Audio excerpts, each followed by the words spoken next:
A long time ago, my mother worked as a nurse. A guy in his 30s often lay in the therapeutic department of her hospital. His name was James. He had a very large heart, a congenital defect. The guy was very handsome, funny, and one day, a young 18-year-old girl came to work at this hospital right after graduating from medical school. The name of the new nurse was Nicole. She often visited her friends in the therapeutic department, where James saw her.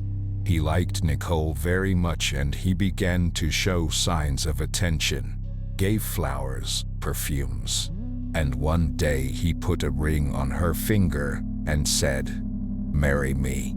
And Nicole is joking to him. "You're still sick. If you die, I'll be left alone." And he answers, "I won't leave you alone. I'll take you with me." They joked like that all the time when he was in the hospital. But a few months later, James died. A sick heart could not stand it, stopped. And 2 months later, some drunken scumbag stabbed Nicole when she went on a call. There were 12 stab wounds on her body. The whole hospital gathered for the funeral, all the way to the cemetery. More than 5 kilometers, the coffin was carried in her arms. Nicole lay in a coffin in a white dress, like a bride. When everyone came to the cemetery, everyone was scared. Grave of Nicole was located next to the grave of James.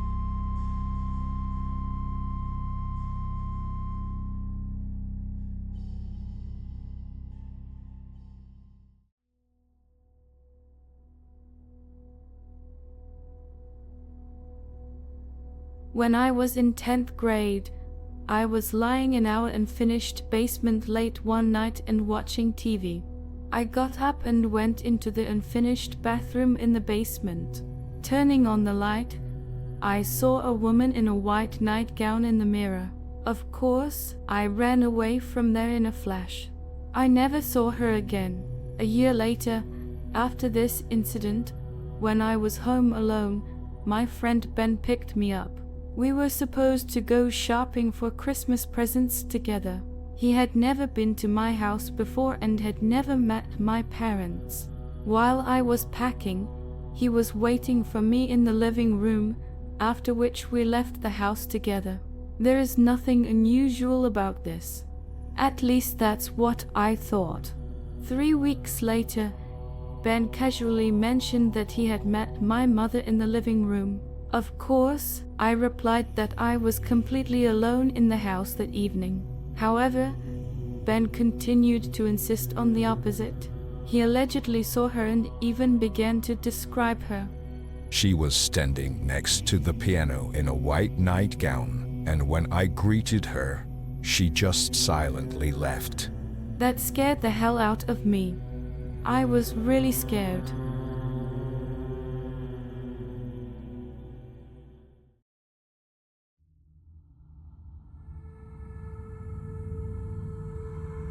Once I went to the cemetery with a friend.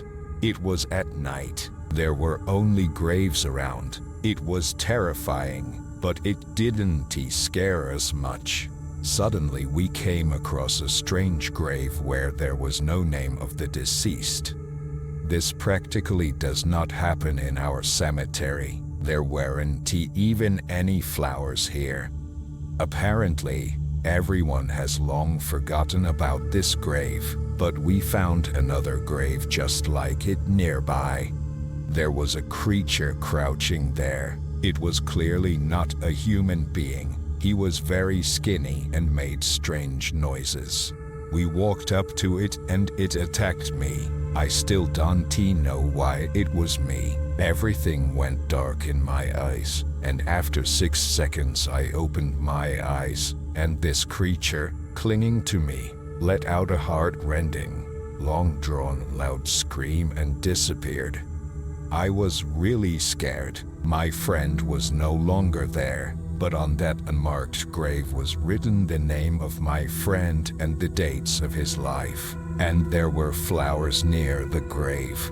I thought it was just a coincidence, but in the distance I saw some bright eyes. It seemed like someone was watching me. I decided it was time for me to get out of here. I went to the exit from the cemetery, but those eyes continued to watch me. When I turned away, a dark silhouette stood in front of me. He had 6 eyes and 3 mouths. I squeezed my eyes shut. Half a minute later, I opened my eyes and saw that I found myself near my house. I ran into my apartment like a bullet, turned on the light. But when I looked in the mirror, I saw that the silhouette was looking at me.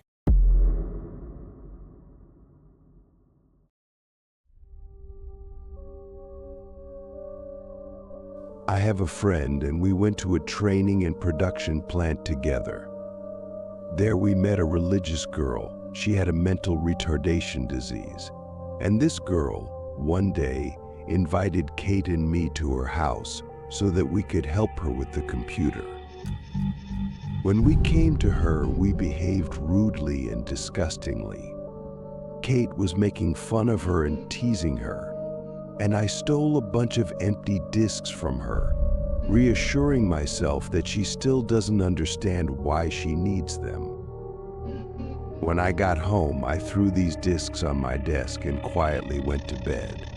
But as soon as I lay down, I heard a huge bang on my desk. Abruptly blown up, I thought I had dreamed it, and I fell asleep peacefully.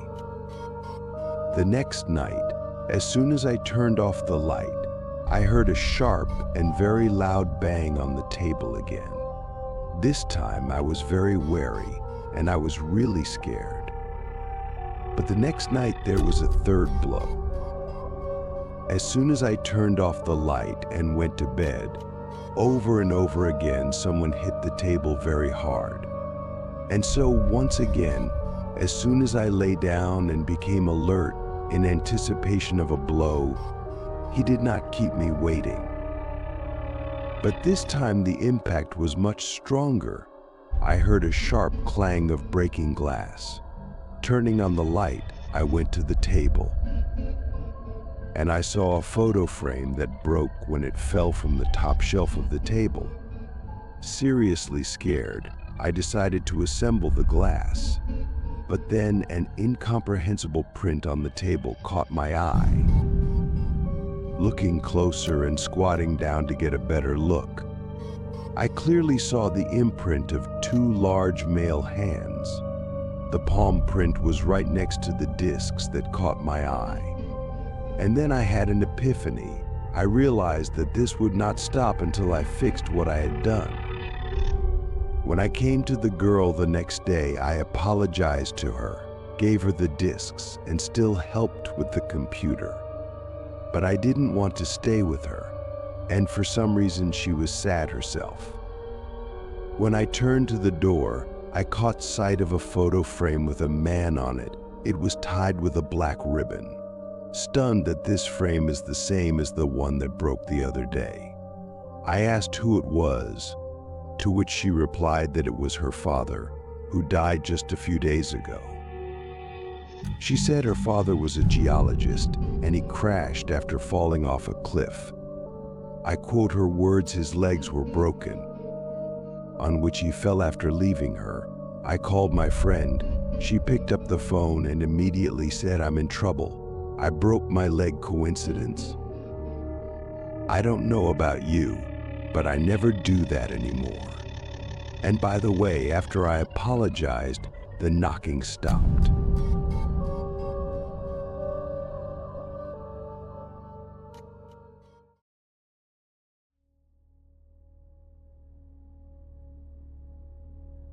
Footsteps coming from above are not unusual when you're in the basement, so I didn't pay any attention to the quiet tapping coming from my hallway. Thinking that it was my brother, I continued to do my business. However, the sounds did not stop, and it began to annoy me. They got louder and louder, and I sighed, wondering why the hell my brother wasn't sleeping late at night. I had a good reason in the form of a missed exam. Meanwhile, the trampling seemed to fill the entire upper floor, becoming unbearably loud. I sat and listened as the footsteps accelerated and became somewhat wild.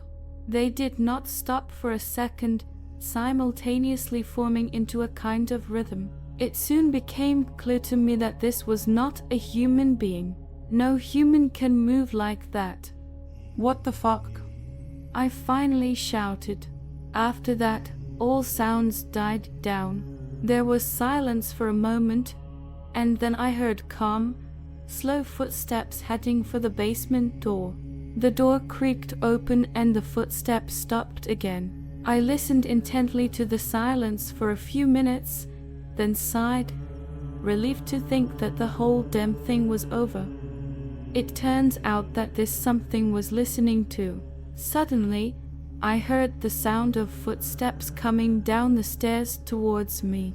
Pushing back my chair with a bang, I rushed to a large closet and locked myself in it. However, at the last moment, before I slammed the door and clung to it with trembling fingers, I saw him. A grotesque, hairless, full-limbed creature dancing on its swollen legs. This dance formed a kind of intoxicating rhythm. I pressed deeper into my hiding place, and half a second later, I heard the sounds of this rhythm beating out on the closet door. This went on for an hour, without pauses, without stopping, without rest. I found myself tapping this rhythm with my fingers on the closet door. Then it ended as abruptly as it had begun. I waited a few minutes, then looked out. It's gone. Having climbed out of the depths of my shelter, I collapsed into a nearby chair with relief. The feeling of security gradually returned to me. Relaxing, I wanted to think about what had happened, but suddenly I found that my foot was tapping the same rhythm. And maybe he's not so bad. I suddenly had a terrible urge to dance it. So I got down on all fours and started.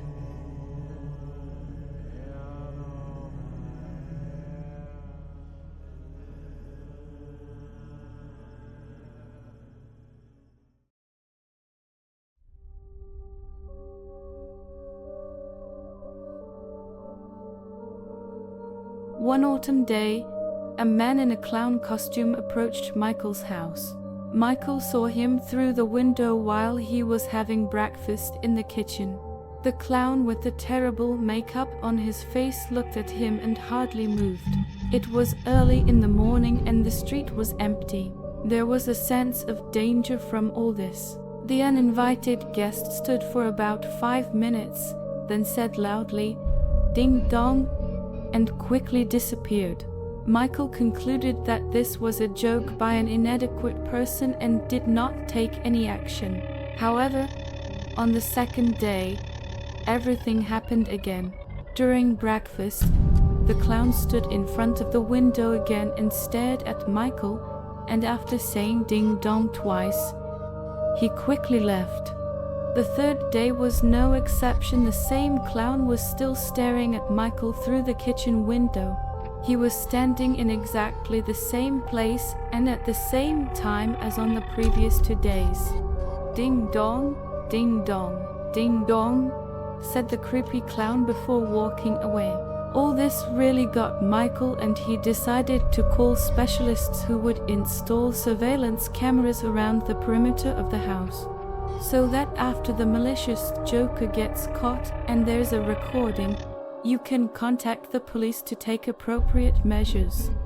On the 4th day, when the cameras were already installed, Michael decided to stay at home in order to record the clown who came in the morning and immediately contact the local police department. But the clown still didn't come. Maybe he figured out that he couldn't get away with it and decided to stop bothering Michael. No, late in the evening, When Michael fell asleep in front of the CCTV monitor, the clown appeared and was already standing on the porch for a while, looking directly into the camera and then into the house. It was only 3 days later that the police discovered that Michael had disappeared without a trace. After watching the footage from the cameras, they saw a creepy-looking clown entering the house. He stayed in the house for about 10 minutes, and when he came out, he stared straight into the camera again and said ding dong 4 times. Nobody saw the clown anywhere else. Even the surveillance cameras located at the intersections did not capture in which direction he left. But the situation with Michael had no explanation at all, because he did not leave the house, but he was not in the house or anywhere else.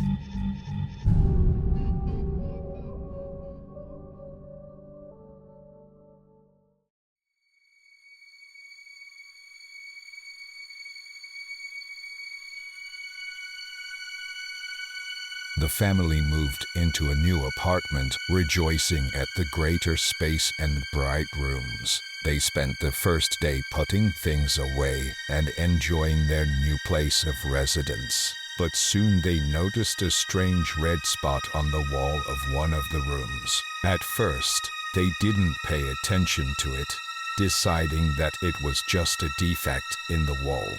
Night fell, and they went to bed, unaware of the danger the stain posed. In the middle of the night, while the family was sleeping, a hand poked out of the spot and grabbed the father of the family by the neck, which made the whole family very scared and called an ambulance. A large bruise remained on the man's neck. Feelings of fear made them carefully examine this wall in the morning, but the red spot seemed ordinary. There were no signs that there was anything there anymore. The day passed as usual. The children were at school, and the mother was at work. And now the second night is approaching. About 2 o'clock in the morning, the red hand attacked the mother, since the father was in the hospital. She was lucky. She got off with a fright and went to her children.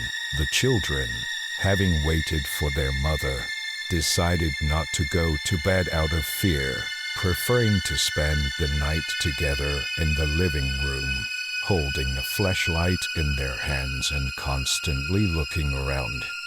In the morning, the children and the mother, staggering from fatigue, turned to the police for help. When the policeman came, he was at a loss. He did not understand the reason why he was called, because in his opinion it was some kind of fiction. But when he saw the stain to calm the family, he decided to shoot him with a pistol. The spot instantly disappeared from the shot. Everyone was at a loss and did not understand how the stain could disappear in such a magical way. It seemed that the problem was solved, but when the policeman came home, he saw a red spot on his wall.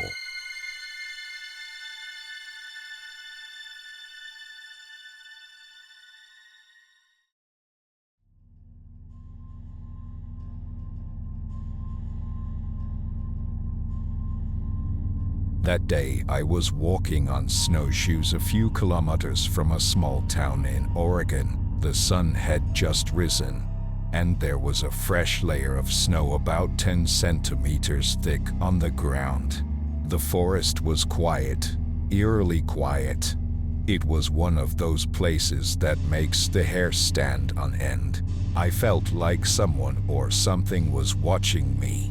At some point, I turned back to walk to the car and saw fresh footprints of human feet in the snow.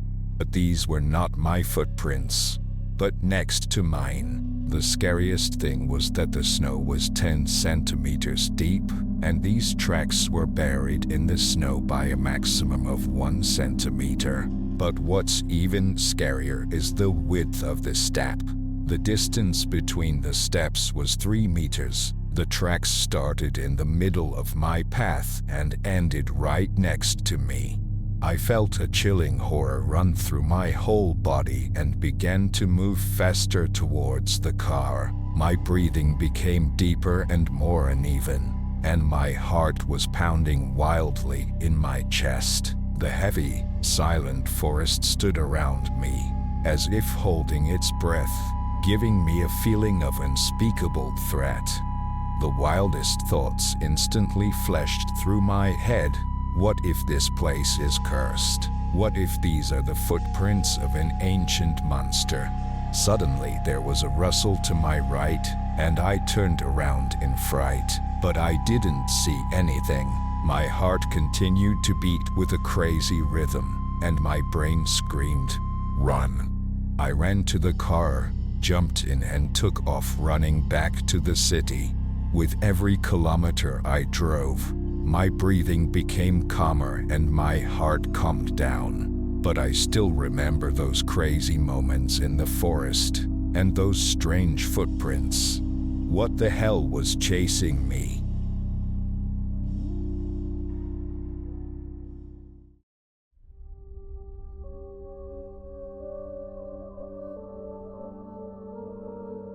As a child, I lived in a small two-story house that stood among old trees.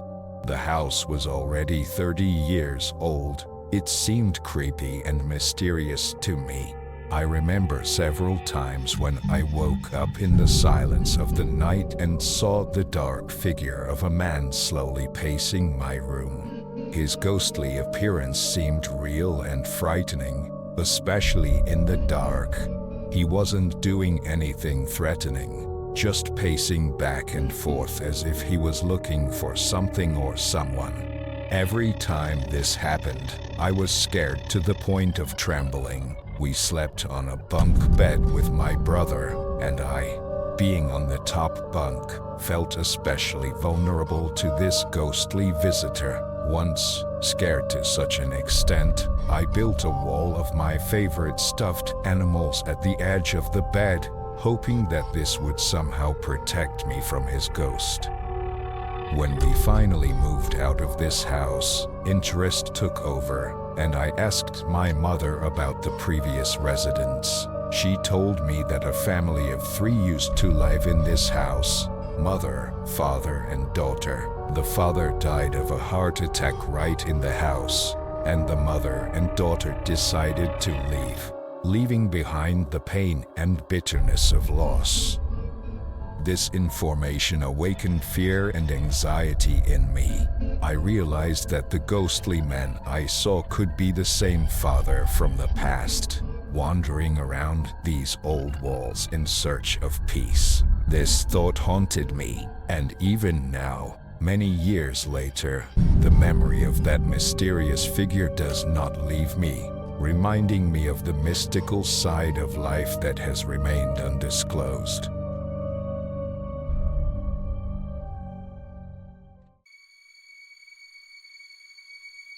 I want to tell you my story. As a child, when I went to school, the road lay through the cemetery. I was 13 years old at the time. I went there a lot and nothing happened. But one day I stayed late at school, and, as always, I went down that road. Everything was normal. But when I came to the cemetery, the sky darkened and fog appeared, and it was as if people were walking in the fog. I shouted, "Is anyone here?" But no one answered. I went into the fog, but there was nothing to see. I was walking without seeing where, and then I fell into some kind of hole. I tried to climb up and realized that it was a grave. I got out and saw that there was a mirrored tombstone in front of me. I looked into it and saw that someone was standing behind me. I turned around and saw our gardener, who died a couple of years ago, standing there. He had only half a face and no arm. I ran fast. I ran for a long time. I never thought that the cemetery was so long. It seemed to me that I had been running for 2 hours. But I looked at the time. Only 5 minutes had passed, and there was still no end to the cemetery. I didn't know what to do, and then I saw the headlights of the car and ran into their light. The car stopped. I got in. Not looking at the driver, drove home. At the end, I looked in the car mirror, and there was that gardener again. I quickly ran out of the car, went into the house, closed all the mirrors and got into bed. In the morning, I told the story to my parents. They didn't believe it at first, but then it turned out that several graves had been dug in the cemetery. I left that school and we left there and never went back there again.